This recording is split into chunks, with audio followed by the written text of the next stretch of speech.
expenses. Tom Maddox is here, founder and CEO of Underwater Forensic Investigators.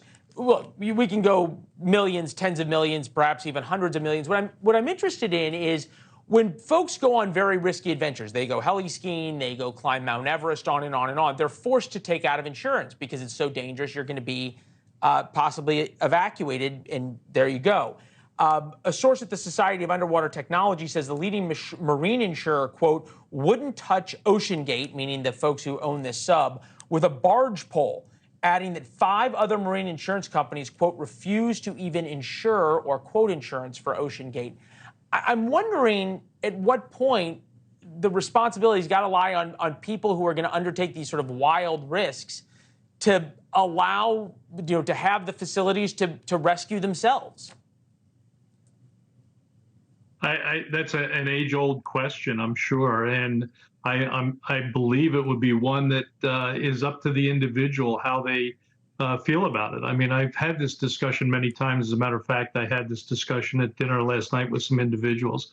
There are those who feel that we shouldn't spend the resources and the money and the tax dollars to rescue someone who takes risks and knows the risks going in.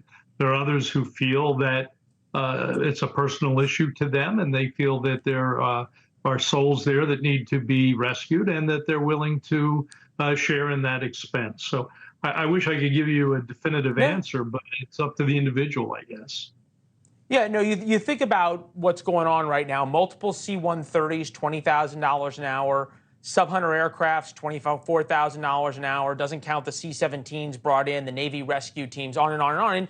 And look, there's an idea in the world, especially in the United States. If you go out, we're going to do our best to bring you back. It's what happened with Apollo 13. If there could have been rescue missions with the space shuttle, they would have done it, on and on and on. And look, you were part of the expedition down to the bottom of the Titanic, the Mir 2, as well. Is there a difference? Should we start drawing lines a little bit between the very wealthy who are going on what you might just call adventures now because they can afford it and it's thrilling, versus folks like yourself who were truly exploring and bringing this greater understanding to the world and looking at the Titanic and showing us this thing that had happened a century ago and one of the more profound acts of our time? That's a great perspective and a great question. And I think what you're drawing out is a line between, like you said, adventurers and explorers. Obviously, there's a need for exploration, whether it be space, whether it be inner space or the ocean. Society benefits, in my opinion, from those exploration, and every exploration has risk.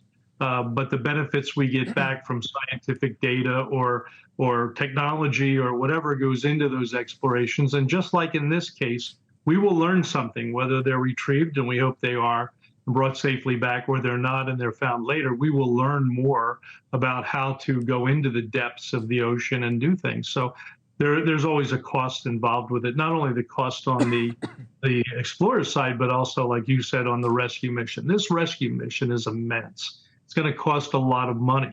I think it's up to the individuals to think, is it good for them or not? And I think you'll always get an argument that's going to be split down the middle.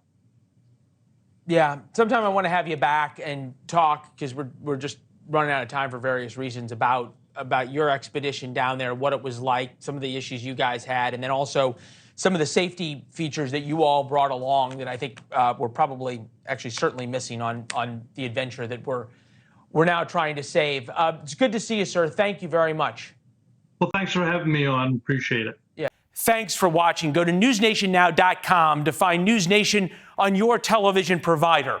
And don't forget to subscribe. Click the red button to get more of NewsNation's fact-driven, unbiased coverage.